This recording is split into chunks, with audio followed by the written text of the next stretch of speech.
Hello po sa ating lahat. So, ito po yung topic natin. Ryan, ito pala ang papel niya sa EDSI.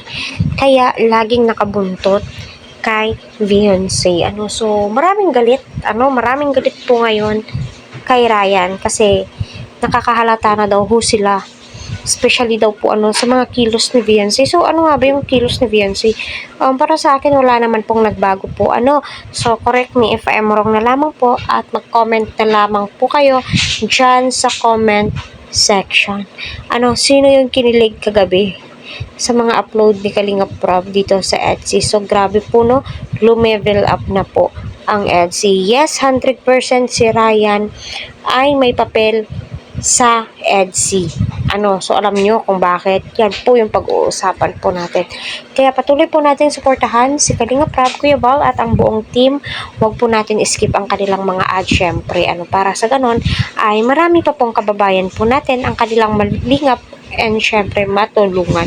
So yes, malaki po ang papel ni Ryan sa Etsy, sa Danjoy at sa lahat ng mga vlogs ni Kalinga Prab. At ika nga po ng mga commentators ng Etsy, si Ryan po ay isa pong professional, personal. Anong professional? Personal bodyguard ni Kalinga Prab. Sana all.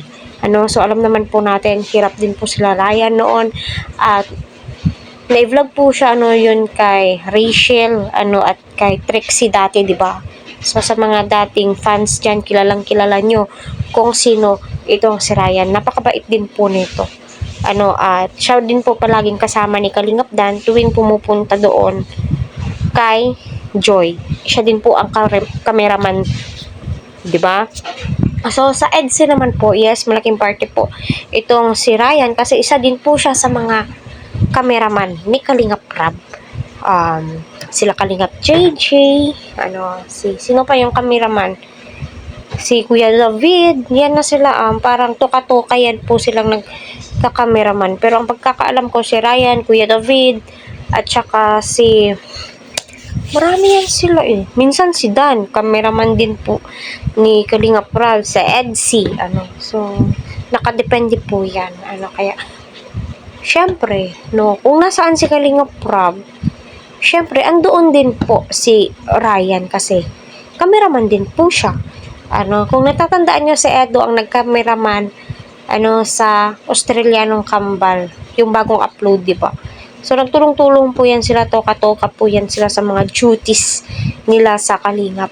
Kaya, hindi po talaga maiiwasan, na hindi magkita si Beyonce. Magkita po yan sila ni Ryan. At saka maraming pong galit, kasi nga, umamin daw po itong si Ryan na crush niya si Beyonce. So, sa malamang, magkakaroon po talaga ng crush yan. Hindi lang po siya. Kasi nga po, alam naman po natin, na si Beyonce, my God, maganda po. Hindi po lingid sa ating kaalaman na si Beyonce ay maganda. Kaya, wala naman po sigurong masama doon kasi alam naman po natin lahat na may mga boundaries po yan sila.